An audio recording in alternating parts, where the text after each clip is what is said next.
예, 시작하겠습니다. 반갑습니다. 네, 반갑습니다. 오늘 질문 하나 보겠습니다. 성악을 전공한 20대 학생입니다. 어려서부터 절에 다녔고 가족 모두 신심이 깊은 불자입니다. 부처님 오신 날처럼 큰 행사에는 찬불가로 음성 공양을 올리기도 했는데요.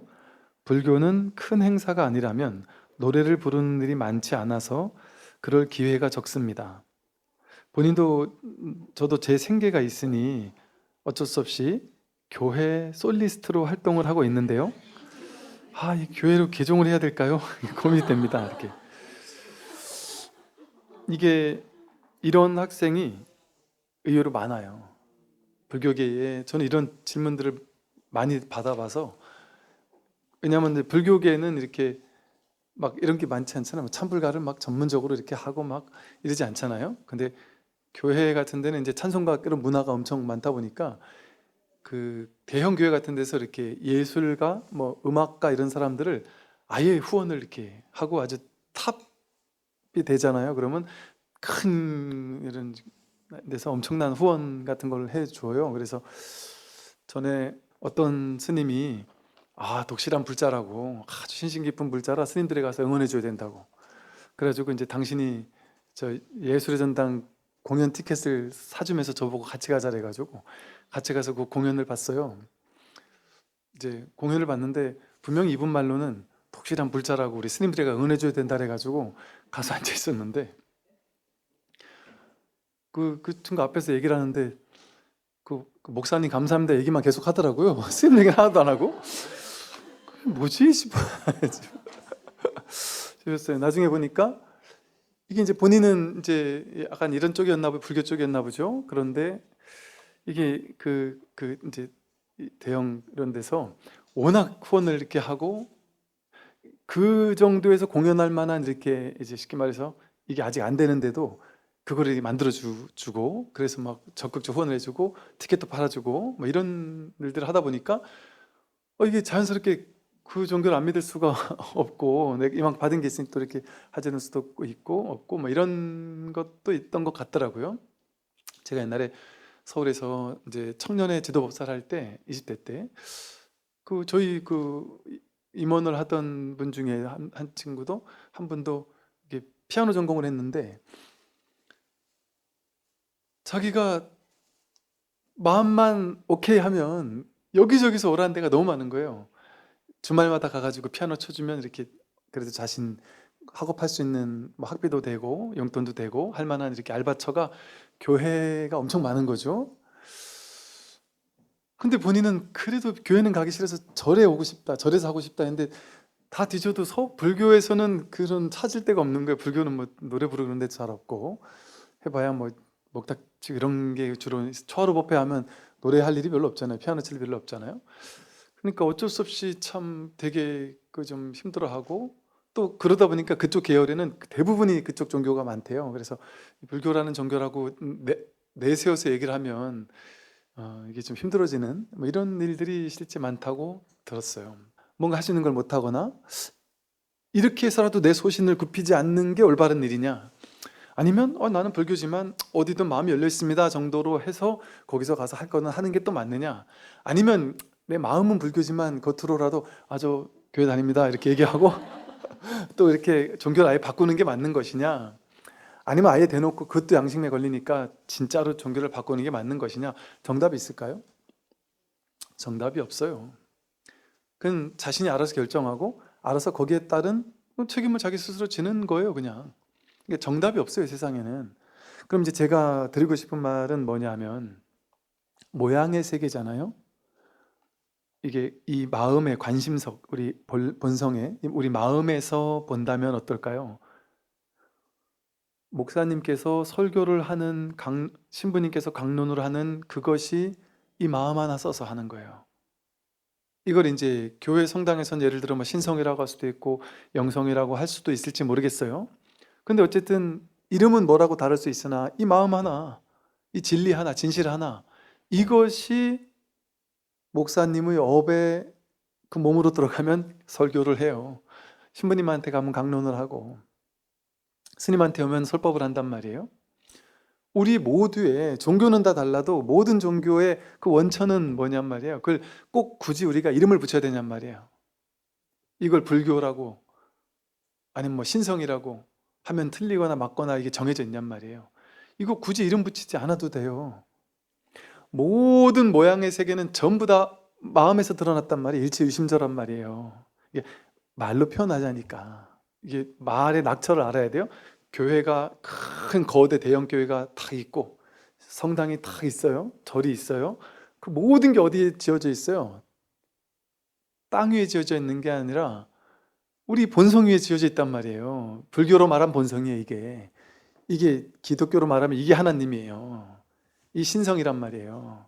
이름을 뭘로 해야 될지 모르겠지만 그럼 그 바탕이 다르겠냔 말이에요. 이 마음이 고양이에게 가면 야옹하고 뛰다니고 사람에게 가면 사람을 움직이게 하는데 교회 가면 교회가 되고 절에 가면 절이 되는 거예요. 이 마음이. 여기는 모양으로 분별이 없단 말이에요. 모양 이전의 자리예요. 그래서 중요한 핵심은 뭐냐면 내가 교회를 가느냐 안 가느냐가 중요한 게 아니에요. 절에 오느냐 교회 가느냐 성당 가느냐 그게 중요한 게 아니에요. 사실 근본으로 본다면 내가 누군지를 깨닫고 살 것이냐? 아니면 내가 누군지도 모르고 이 종교에서는 내가 누구야 라고 얘기할 거 아니에요? 또 저 종교에서는 내가 누구야 라고 얘기하고 또 이 종교는 내가 누구야 라고 얘기하는 저마다의 교리가 있을 거 아니에요? 그걸 자기가 잘 들어봐야 돼요. 들어보고 정말 내가 공부할 게 뭔지를 자기 스스로 선택해야 돼요. 그 부분에서는. 그래서 진짜 내가 누군지를 깨닫는 이 일이 중요한 일이에요.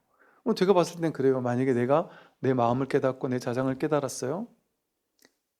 그러고 나면 교회 가서 솔리스트를 해줘도 좋아요. 뭐 피아니스트를 해줘도 좋고 상관이 없어요. 그리고 저라면 그러겠어요. 제가 교회 가서 노래를 열심히 불러줘요. 근데 제가 제 마음을 깨달았어요.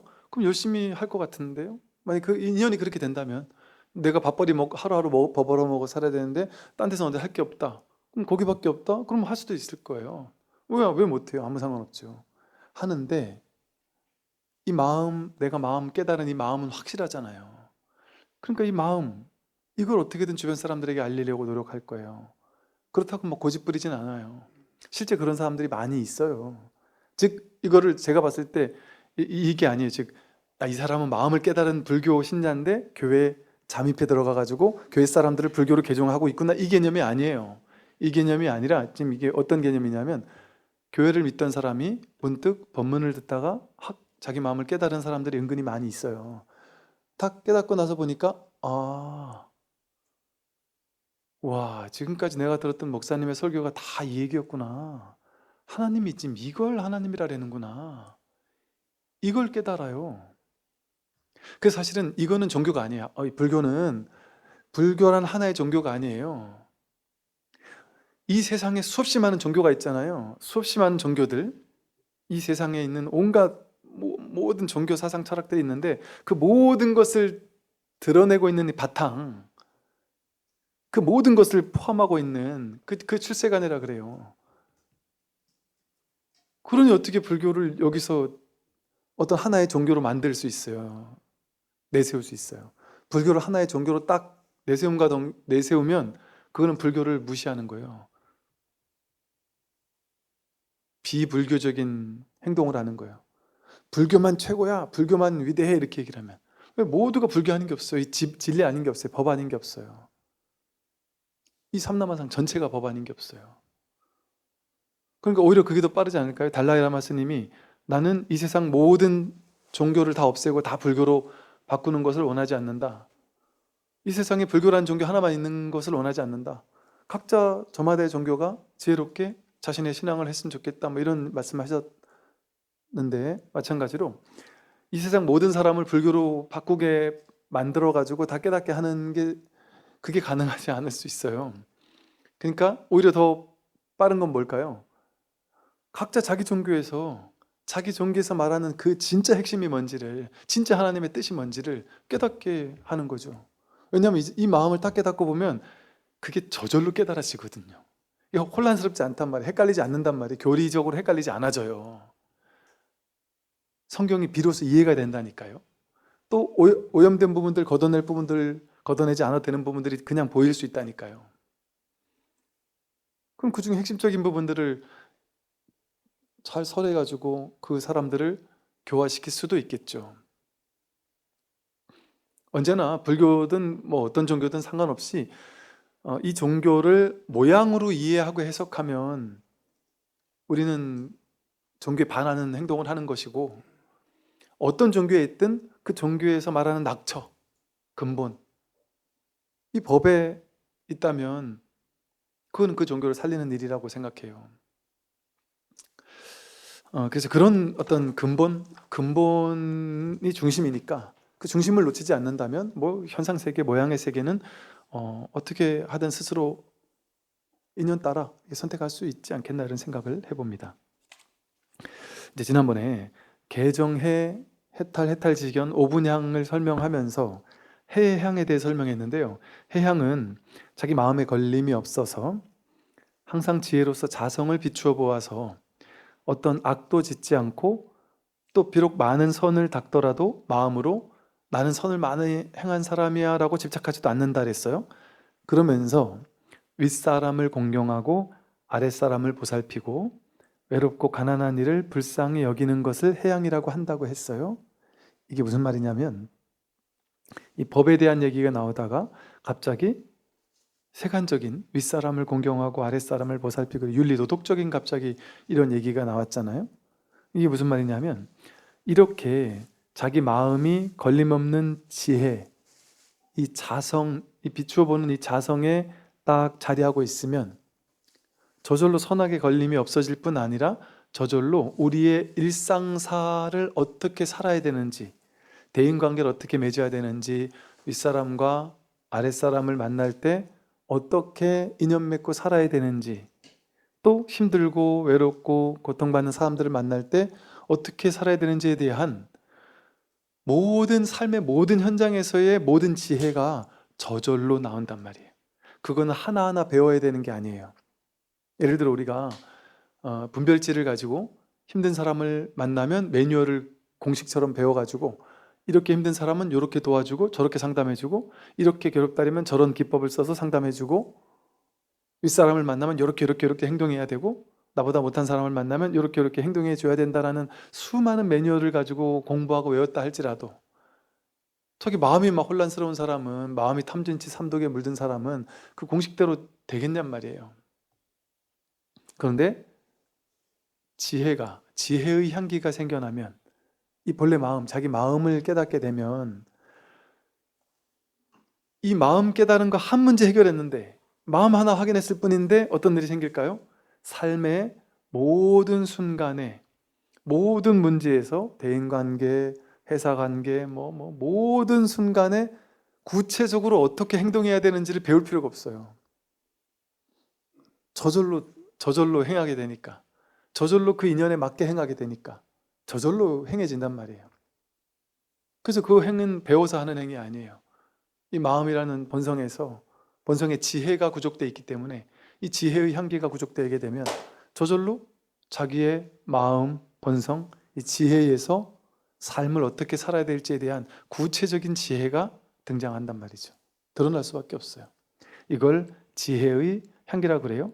그러니까 그걸 이제 그냥 좀 세부적으로 설명한 육조 스님의 언어가 이런 거예요. 그냥 이렇게 설명한 거예요. 윗사람을 공경하고 아랫사람을 보살피고 외롭고 가난한 이들을 불쌍히 여기게 된다. 그러니까 그런 모든 상황 속에서 저절로 어떻게 행하는지, 어떻게 이 지혜가 곧 자비거든요. 지혜와 자비, 이것을 어떻게 펼쳐내는지에 대한 스스로 알아서 그 지혜의 향기가 나타난단 말이죠. 또 이제 네 번째는 해탈향이니, 자기 마음에 얽매이는 것이 없어서 선도 생각하지 않고 악도 생각하지 않으며 자제하여 걸림이 없는 것을 일러 해탈향이라고 합니다. 이랬어요. 그 해향에서는 악도 짓지 않고 선을 행했어도 거기에 집착하지 않고 그랬잖아요. 근데 여기에서는 이제 이 마음에 그 어떤 걸림, 얽매임 이런 것이 아예 흔적이 없어요. 흔적이 없어서 완전 해탈, 완전 벗어났단 말이에요. 이 세상에 그 어떤 모든 것으로부터 완전히 해탈했단 말이에요. 벗어났단 말이에요. 그렇기 때문에 마음에 어떤 것도 걸리는 게 없죠. 모든 것으로부터 해탈했으니까. 묶인 게 없으니까. 그러니까 마음에 걸리는 것이 없어서 선을 잘 실천하고 악을 잘 짓지 않고 선을 잘 실천하면서 그러나 잘 실천했다는 것도 머물지 않고 이런 것도 아니에요. 아예 선도 생각하지 않고 악도 생각하지 않는다. 선이다, 악이다라는 분별 자체가 없단 말이에요. 선, 악으로 둘로 나누는 이분법, 이 분별의 구조가 무너져 내린단 말이죠. 그 통으로 그냥 이 세상이 하나예요. 그러니 선이다, 악이다 그런 거 아예 생각조차 하지 않는다 그랬잖아요. 그런 게 없는 거예요.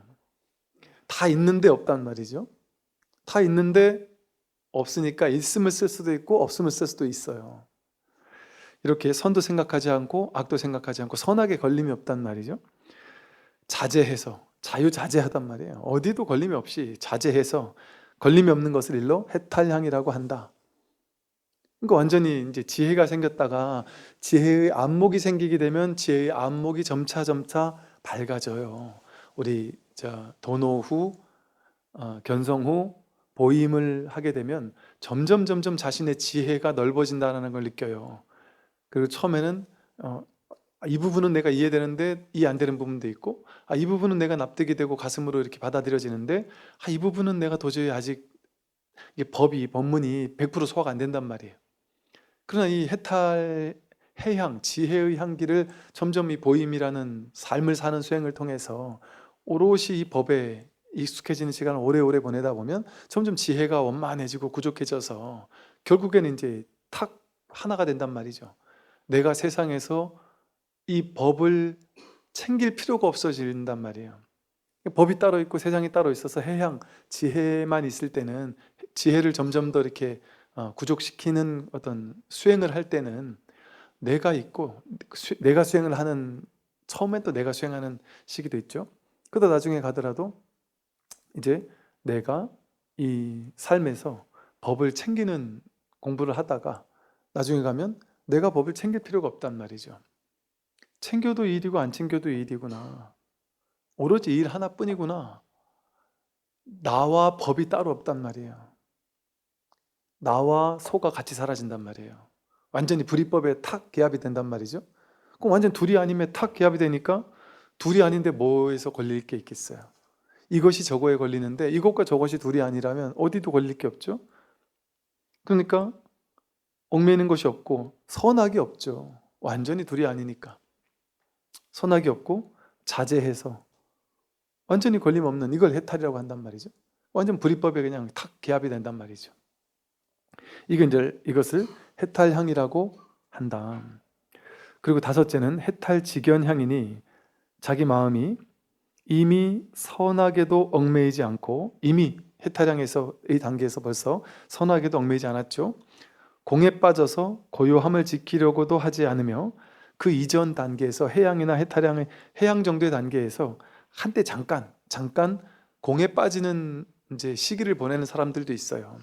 그래서 막 좀 더 게을러지거나 허무주의 같은 거에 일시적으로 이렇게 좀 빠져 있거나, 혹은 이제 막 다 공한테 뭔 필요가 있느냐 하고 막행막식을 하거나 열심히 살지 않거나 이러는 사람들, 이러는 대부분 그러지 않는데 간혹 그렇게 일시적인 시기를 그렇게 보내는 사람들도 일부 있을 수 있어요. 그러나 그렇게 공에 빠져서 고요함을 지키려고 애쓰려 하는 그런 단계도 이미 지나갔단 말이에요. 해탈직연항에서는. 그렇게도 하지 않으며 모름지기 널리 배우고 법문을 들어서 이 개양, 정양, 해양 하는 그 과정에서 늘 이 법문 듣는 삶은 빠지지 않는단 말이에요. 왜? 법문 듣는 것이 그대로 자기 수행이니까. 수행을 갈고 닦아야 이것이 점점 다음 단계로 익어가는 것이 아니라 그냥 법문을 듣는다는 게 뭐겠어요? 법에 익숙해지는 거예요. 내가 확보한 이 법의 힘은 약하거든요. 분별의 힘은 세고. 그러니까 법문을 자꾸 듣는 걸 통해서 부처님의 가르침에 의지해서 내가 이 법의 힘을 자꾸 키워가는 시간을 보낸단 말이죠. 그래서 모름지기 널리 배우고, 이때까지도 널리 배우고 법문을 들어야 된단 말이죠. 이렇게 법문을 듣는 걸 통해 이제 해탈직연향에 이른다는 거예요. 자기의 본래 마음을 알고 모든 부처의 이치에 통달하여 자기 본래 마음은 이제 확연하단 말이에요. 그리고 모든 부처의 이치에 다 통달하죠. 뭐 이 부처님 이치엔 통달했는데 저 부처님 이치엔 통달 못한다? 그런 게 있을 수가 없어요. 이 부처님 저 부처님이 따로 있지 않구나가 확실하니까. 문수가 보현이고 보현이 관음이고 관음이 부처고 부처가 지장보살이고 다 다르지 않단 말이에요. 그래서 모든 부처의 이치에 통달했단 말이에요. 통달무에 아주 걸림없이 통달해서 하나의 빛으로 사물을 대하고 이 하나의 마음으로 다 비추는 이 마음으로 사물을 대한단 말이에요. 첫 번째 자리에서 우리는 있는 그대로 본단 말이에요. 이 빛으로 본단 말이에요. 광명의 빛으로 자기 본래 마음이라는 이 거울 같은 빛으로 세상을 그냥 있는 그대로 비춰본단 말이에요. 이 자리에 있단 말이에요. 이것으로 모든 세상을 대한다. 모든 사물을 대한다. 그러니까 내 식대로 그 사물을 대상을 해석하고 판단하는 입장에 있지 않는다. 그런 자리로 떨어지지 않고 이 첫 번째 자리에서 늘 비추는 이 자리를 더 이상 놓치지 않는다. 또한 나도 없고 남도 없어서 나와 남이 따로 없단 말이에요. 이 한 마음밖에 없지. 나와 남이 따로 없어서 곧바로 깨달음에 이르러 참된 자성과 다르지 않다면 참된 자성 이것과 완전히 기합했다 이 소리예요. 이것을 일러 해탈직연향이라고 합니다. 이 해탈향과 해탈직연향이 다른 차이는 해탈직연향은 완전히 이제 뭐랄까 이제 공부가 끝난 거겠죠. 그러니까 자기 스스로 자증자호가 된단 말이에요. 더 이상 공부할 게 없구나. 자기 스스로 더 이상 공부할 게 없는 부처님 경전에 보면은 당신 스스로 선언을 하잖아요. 내가 부처다라고 이렇게 선언을 하는 장면을 보고 그 얘기를 듣고는 사람들이 좀 어이없이 지나가는 이런 장면들도 있거든요. 근데 그렇게 된단 말이죠. 자기 스스로 선언할 수 있단 말이에요. 더 이상 스승에게 가가지고 제가 깨달은 거 맞나요? 제가 깨달았지만 뭔가 약간 미진함이 있습니다. 뭐 이런 식의 질문을 할 필요가 없단 말이에요.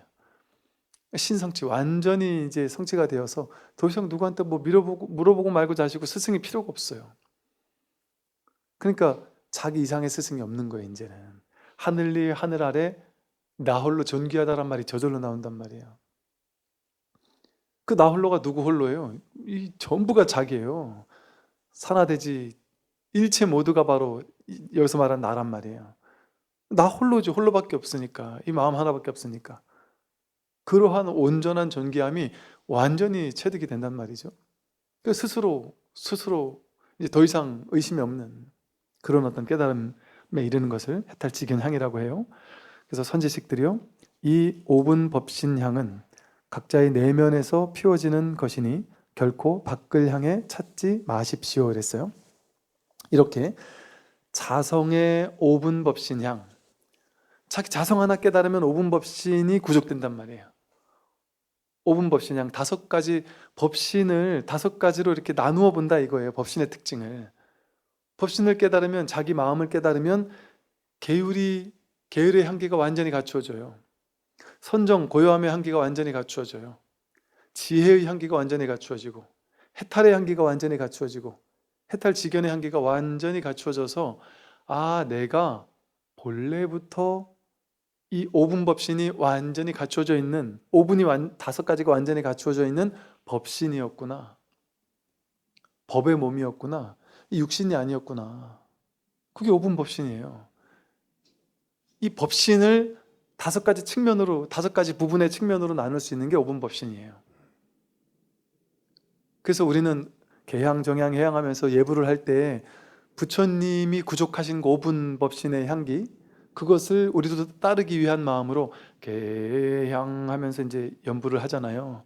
근데 그게 저 부처님에겐 이런 향기가 있으니 저도 그렇게 닮아가고 싶습니다 이렇게 생각을 했는데, 매일같이 5분 법신 향을 외우고 공부하고 깨달아 보니 내가 완벽하게 구족된 개향을 구족하고 정해, 해탈기연을 다 구족한 내가 바로 법신이었구나. 한 번도 법신이 아니었던 적이 없구나. 요거 깨닫는 거예요. 한 번도 법신이 아니었던 적이 없었어요. 지금 우리 모두가 이 법신을 100% 자제하게 활용해서 숨쉬고 말하고 움직이고 밥 먹고 살고 있단 말이에요. 그게 확인되는 거예요. 그러니 이 오분법신 향은 각자의 내면에서 피워지는 것이죠. 저 절에 와야지만 오분법신 향이 있겠어요? 자기 내면에서 피워지는 거예요. 그러니까 절에 가면 향 냄새가 이렇게 많잖아요. 그게 이제 사실은 오분법신의 법의 향기를 우리가 훈습하는 향기가 나도 모르게 저절로 온몸에 이렇게 배어들듯이 부처님의 오분법신의 향기로 우리가 이렇게 젖어들으라고, 저절로 훈습하는 공부를 하라고, 그런 의미에서 향을 피우거든요. 근데 그 향은 이 겉에 있는 이 향에서 피워지는 게 아니란 말이에요. 자기 마음을 깨달으면 자기 마음이 본래 개정의 해탈지견이라는 향기가 그냥 저절로 자기 내면에서 피어올라지는 거예요. 어디 바깥에 가서 구할 필요가 없는 거예요. 얻을 필요가 없는 거예요. 추구할 필요가 없는 거예요. 어디 가서 보탤 필요가 없는 거예요. 불구부정 부정불감, 증가하지도 않고 감하지도 않아요. 이것은 결코 부족한 적이 없어서. 그러니까 어디 찾아다닐 필요가 이제 없어요. 원만구족, 말 그대로 원만구족 그대로구나. 내가 오분법신향이 완전히 갖춰져 있구나. 이것을 자기 내면에 피어져 있는 이 오분법신의 향, 거기에 그냥 개합하는 거예요. 그러니 결코 밖을 향해 찾지 마십시오. 자기 성품 깨닫는 거, 그게 오분법신 향인 거예요. 이렇게 보세요. 마음 하나 가지고 오분법신 향을 설하시잖아요. 이게 가장 심플한 이야기거든요. 모든 불교 교리가 전부 다 이 마음 얘기하고 있는 거예요. 마음을 이렇게도 얘기하고 저렇게도 얘기하고, 이런 측면에서도 얘기하고 저런 측면에서도 얘기하고. 다음으로 또 이제 무상참회라는 것을 설하셔요. 이제 그대들에게 무상참회를 전해주어 삼세의 죄업을 소멸하고 삼업을 청정하게 하겠습니다. 상이 없는 참회라는 거예요. 무상참회는 우리가 보통 이제 참회를 한다 이러면 이제 어떻게 하는 모습이 있잖아요. 이게 어떻게 하는 건지, 내가 죄 지은 게 있으니까 그 죄 지은 것을 뭐 이렇게 참회하고 저렇게 참회하고 그렇게 하잖아요. 근데 무상참회는 본래 죄라는 것도 모양이 없어요. 그러니 참회하는 것도 어떤 특정한 행위, 특정한 어떤 기법, 특정한 어떤 수행 방법, 참회의 어떤 정해진 뭐랄까 이렇게 룰 같은 게 없단 말이에요. 모양으로 하는 게 아니에요. 참회는 마음을 깨달으면 저절로 참회가 구족되는 것이죠. 그래서 이걸 무상참회라고 하고, 이렇게 참회를 하게 되면 3세, 과거, 현재, 미래의 3세의 죄업이 문득 소멸된단 말이죠. 그리고 신구의 삼업으로 지었던 모든 업이 청정해진다, 이렇게 말해요. 그래서 무상참회를 통해서 3세 죄업을 소멸하고 삼업을 청정하게 하겠습니다 라고 말해요.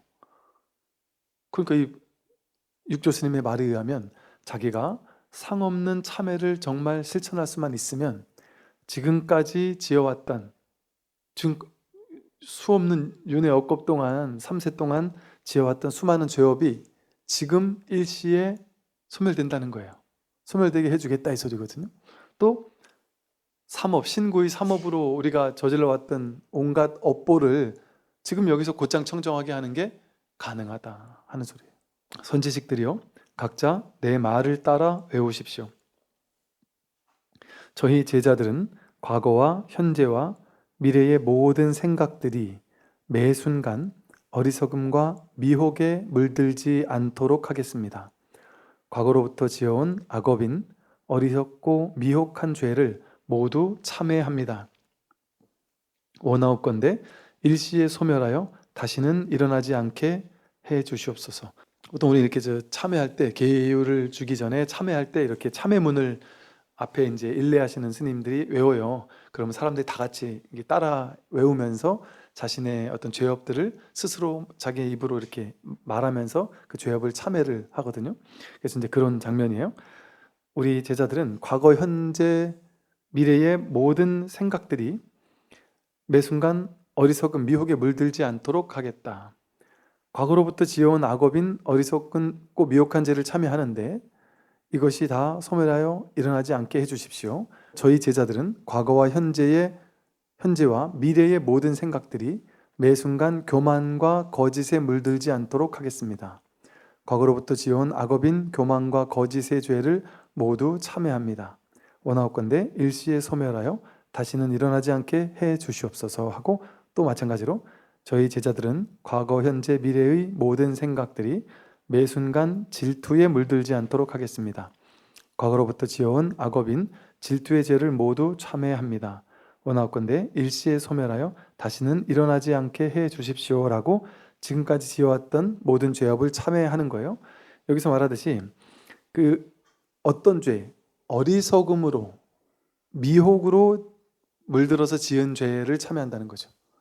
그냥 모든 죄는 어디서 나오겠어요? 어리석음에서 나오는 죄예요.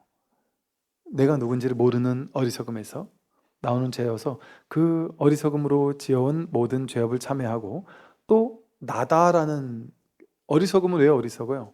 내가 생기니까 어리석어요. 나라는 허망한 망상을 실제한다라고 착각하니까 나를 먹여 살려야 되고 내 뜻대로 해야 되는 일이 생기니까 남들과 나를 비교하고, 남들보다 내가 더 나은 삶을 살고 싶고, 그러니까 내가 남들보다 더 나은 사람, 낫다라는 생각으로 교만한 마음을 일으켜요. 또 남들에게 어떻게 하면 내가 좀 거짓을 저질러서라도 내 득을 좀 보고 이럴 수 있을까 하는, 나다 남이다 하는 그 아상, 이 분별에서 교만이라든지 거짓이 생기고요. 또한 질투도 마찬가지죠. 본래 나쁜이 없으면 질투할 게 없잖아요. 근데 나와 너로 돌로 나뉘는 분별, 그러니까 이게 전부 다 어리석음, 교만, 거짓, 질투가 전부 다 분별에서 일어나는 분별들이에요. 분별 넘어서의 분별심이 만들어내는 온갖 그 망상들, 그런 것들의 종류들을 이제 나열하고 있어요. 그래서 분별, 어리석음의 분별에서 생겨나는, 거기서 파생되는 일체 모든 이런 교만하고 어리석고 거짓에 물든, 또 질투하는, 분별하는 이런 모든 죄업을 참회합니다 하고 스스로 이렇게 다짐하는 거예요. 자기 스스로 자기 죄업을 참회한다라고 이렇게 스스로 다짐하고 이제 탁 내려놓는 거예요. 이게 불교에서의 참회에서 중요한 건 이 점이에요. 이렇게 부처님 회상에서, 그 부처님 회상은 꼭 절에 가야만이 아니에요. 내가 진짜 부처라는 이 자리에서, 내가 부처니까 우리가 이러잖아요. 참회할 때 집에서 혼자서 참회하는 것보다 절에서 수많은 스님들이, 이게 보통 3, 4, 7증이라 해서 한 10분의 스님을 모시고 다 같이 수행자들이 모여가지고 이렇게 큰 소리로 참회합니다 이렇게 하면서, 이렇게 하면 진짜 참회가 된다 이런 식의 표현을 쓰거든요. 근데 그래서 실제로 우리가 이렇게 그런 웅장하고 장엄한 그런 분위기 속에서 저의 제업을 참회합니다 이러면 이렇게 막 감동이 생겨요. 저도 이렇게 막 처음 저 삼위계 받을 때 저 통도사에서 수많은 스님들이 앞에 탁 이렇게 큰 스님들이 계시고, 그때는 한 200명도 넘는 스님들이 한 2, 300명, 3, 400명 됐나? 한 400여 명 됐던 것 같아요. 그 많은 스님들이 그 큰 법당에 모여 앉아가지고 이 계율을 받으면서 막 참여하고 하는데, 이거 막 진짜 막 감동이 오더라고요. 막 눈물이 나고, 이게 그 분위기에서 나도 모르게 그 막 감동이 이렇게 생기거든요. 근데 그런 심정으로, 그런 심정. 근데 그런 모양, 그런 모양에 우린 중생이니까 그랬죠. 중생이니까 그런 모양에 압도돼가지고 뭔가 여기서 더 엄청난 참회가 이루어지는 것 같은 느낌이 들잖아요. 그런데 그 법당, 그 웅장한 그 수많은 큰 스님들, 그 큰 법당, 그리고 그 많은 수행자들, 그게 전부 다 어디 있어요? 불법성 삼보가 어디 있냔 말이에요. 그 불법성 삼보가 자기에게 본래 갖춰져 있단 말이에요. 그걸 누가 증명해줘요? 이 참회했을 때 참회를 누가 증명해줘요? 자기라는 부처가 증명해 준단 말이에요. 그러니까 이처럼 진실된 마음으로 자기가 본래 부처, 본래 법, 본래 청정한 승가라는 그런 간절한 믿음을 가지고 이렇게 무상참회를 하는 거예요. 그러면 이렇게 딱 하고 나면 어때요? 부처님께 모든 걸 탁 참회했잖아요. 지금까지 지은 모든 죄업을 참회합니다 하고 탁 참회했잖아요. 참회했으면 부처님에게 참회했으니까 참회가 됐을 거 아니에요. 참회가 됐겠어요? 안 됐겠어요? 됐을 거 아니에요? 그 참회 됐으려고 우리 하는 거 아니에요? 그러면 참회했잖아요. 그럼 참회 없어진 거잖아요? 그럼 이제 또 해야 돼요? 혹시나 그때 참회가 안 됐을지 모르니까 좀 미진한 참회를 더 해야지 해서 우리 계속 하잖아요. 그리고 어떤 분들은 죽을 때까지 참회하겠다고, 참회기도 죽을 때까지 하겠다는 사람들이 있단 말이에요. 그 큰일 나죠, 그렇게 하면은. 죽을 때까지 참회를 계속하는 얘기는 참회가 안 됐다는 거 아니에요. 엊그제 부처님 앞에서 했는데 안 됐어. 그러니까 오늘 또 해야 돼. 지난주에 했는데 안 됐으니까 이번 주에 또 해야 돼. 그 얘기잖아요. 그래서 이제 스님들 그런 말씀하시죠. 참회 기도는 짧게 하고 끝내라. 길어도 37일, 짧으면 일주일, 아니면 3일, 지극한 마음으로 하루라도 탁 참회를 하고 나서 참회했으니까 다 사라졌다. 죄라는 것은 본래 없다. 이미 다 사라졌다. 하고 굳게 믿어라 이런단 말이에요. 그럼 굳게 믿으면 어떻게 될까요? 내 죄업이 다 사라졌다고 굳게 믿으면 어떻게 될까요? 더 이상 자기가 나는 죄인이야, 나는 벌 받으면 어쩌지 하는 두려움이 없겠죠. 내가 죄졌다라는 그 생각에 사로잡히지 않겠죠. 탁 내려놓는단 말이에요. 그러니까 마음이 청정해져요. 고요해져요. 참여를 했을 때 우리가 그런 불안함 없이 그냥 공부에 매진할 수 있는 좀 정진력이 생긴단 말이죠. 왜 마음을 혼란스럽게 하는 어떤 장애를 제거했으니까. 여러분, 내가 큰 범죄를 저질러서 죄업이 있으면 불안해가지고 뭐 마음 공부가 손에 잡히겠어요? 뭐가 되겠어요? 명상이 되겠어요? 뭐가 되겠어요? 불안해서 언제 걸릴지 모른다. 그럼 불안해서 아무것도 못해요. 근데 이게 완전 다 참회가 되었다. 푹 털고 나면은 마음이 청정해지니까 공부하기가 훨씬 수월해지는 거죠. 그래서 이렇게 무상참회를 하고요. 또 이렇게 말해요. 선지식들이요, 이와 같은 것이 바로 무상참회이고 무엇을 이름하여 참이라고 하고 무엇을 이름하여 회라고 할까요? 참이라는 것은, 참회할 때 참이라는 것은 지나간 허물을 뉘우치는 것입니다. 과거로부터 지어온 악업인 어리석음과 미혹, 교만과 질투 등의 죄를 모두 참회하여 영원히 다시 일으키지 않는 것을 이름하여 참이라고 합니다. 그러니까 이미 지나간 것을 참회하는 것, 그걸 참이라고 해요. 회라는 것은 다가올 허물을 뉘우치는 것입니다. 미래에 있을 악업인 어리석음과 비혹, 교만과 질투 등의 죄를 지금 미리 깨닫고 모두 다 영원히 끊어서 다시 짓지 않는 것을 이름하여 회라고 합니다. 이랬어요. 즉, 참이라는 것은 이미 지나간 과거의 허물을 뉘우치는 것이고, 회라고 하는 것은 앞으로 지금까지 내가 이렇게 미혹한 마음을 가지고 업을 많이 지은 것처럼 우리가 깨닫지 못한다면 앞으로의 미래도 또한 그런 업을 지을 게 뻔하잖아요.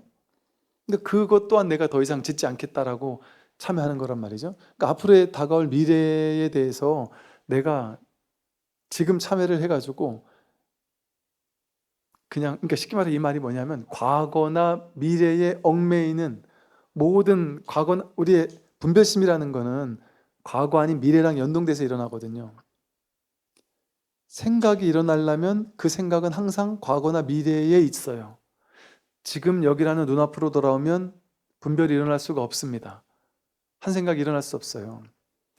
지금 여기에 있는데 이 마음에 있으면 여기 무슨 한 생각이 일어나요? 참회할 것도 없어요. 참회해야 된다는 생각도 없어요.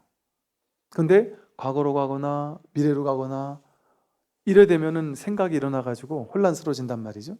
그래서 이렇게 진정한 참회는 과거와 미래를 아울러 참회하는 거다 한다는 거예요. 즉, 마음이 털끝만큼이라도 과거로 가는 걸 참회하고 털끝만큼이라도 미래로 가는 걸 참회하는 거예요. 지금 눈앞에 없는 걸 참회하는 거예요. 이렇게 과거나 미래로 가지 않는다면 어디로 올까요? 지금 눈앞으로 돌아온단 말이에요. 생각, 해석, 판단, 분별을 따라가지 않고 눈앞으로 돌아오면 여기가 바로 마음이란 말이에요. 그러니까 진정으로 참회를 하면 이게 바로 마음을 깨닫는 공부예요. 그러니까 참회를 시키는 걸 통해서 눈앞으로 돌아오게 하는 거예요. 이미 지나간 과거에 지었던 10년 전, 20년 전, 30년 전에 지었던 그 죄업에 지금까지 사로잡혀가지고 막 지옥감 어쩌지 하고 두려워하고 그럴 필요 없다는 거예요. 그거 완전 탁 내려놓고 방아착하고 문득 내려놓고, 또 앞으로 미래에 내가 지옥 가면 어쩌지? 내가 옛날에 저지른 잘못 때문에 미래에 잘못되면 어쩌지? 지옥 가면 어쩌지? 그게 다 미혹이란 말이에요. 미혹. 그것도 생각이잖아요. 그렇게 되면 어떻게 되겠어요? 과거에 끌려가는 마음도 허망한 마음이고 분별망상이고, 미래를 대비하겠다라는 명목으로 미래로 왔다 갔다 하면서 두려워하는 모든 마음들, 내가 죽으면 어쩌지, 늙고 병들면 어쩌지, 병원 가면 어쩌지, 이런 모든 생각들, 그 또한 분별망상인 거예요. 걱정할 필요가 없어요. 문득 눈앞으로 돌아오면 그냥 여기 이게 다예요. 과거 미래가 완벽하게 생각이었단 말이에요. 이걸 믿을 수가 없어요. 그러니까 우리는 끊임없이 과거나 미래로 왔다 갔다 해야 돼요. 안 그러면 불안해요. 내가 과거를 되짚으면서 뭔가 참여도 하고 잘잘못을 교훈을 배워가지고 그걸 미래에다 써먹어야 된다고 생각해요. 그 생각을 참여해야 된단 말이에요. 일어나지도 않은 생각을 뭐하러 지금부터 끌어와가지고 고민을 해요? 미래에 대해서 두려운 생각이 일어날 때마다 그 생각을 참여해야 돼요. 그게 망상이니까. 그런데 생각은 네 잘하고 있어 이렇게 하거든요. 그렇게 대비를 해야 돼 이렇게 자꾸 얘기한단 말이에요. 야, 너는 대단하다. 미래를 벌써부터 준비하고 훌륭해라고 생각은 말한단 말이에요. 그래야 된다고. 근데 그거 명백한 망상이에요. 우리나라 사람들, 이 사람들은 얼마나 많은 사람이 미래에 오지도 않은 미래에 대해서 두려워하는데요. 끌고 와가지고 나한테 일어나지도 않을 일, 일어날지 않을지 알지도 못한 일 때문에 얼마나 근심 걱정 두려워하는데요. 그게 잘못이에요. 그걸 참여해야 되는 거예요. 그게 진짜 참여할 일이에요. 우리 언뜻 듣기에는 야, 그게 뭐 그거는 누구나 할 수 있는 일이고 그건 좋은 일이잖아. 그게 무슨 참여할 일이야 싶잖아요. 그거 참여할 일이에요. 과거의 잘못만 참여할 게 아니라 미래를 자꾸 생각하면서 두려워하는 그것 때문에 두려움에 빠지거든요. 그래서 그렇게 과거나 미래에 끌려가지 않는 마음, 그게 바로 진정한 참회다. 예, 오늘 여기까지 말씀드리겠습니다. 성불하십시오.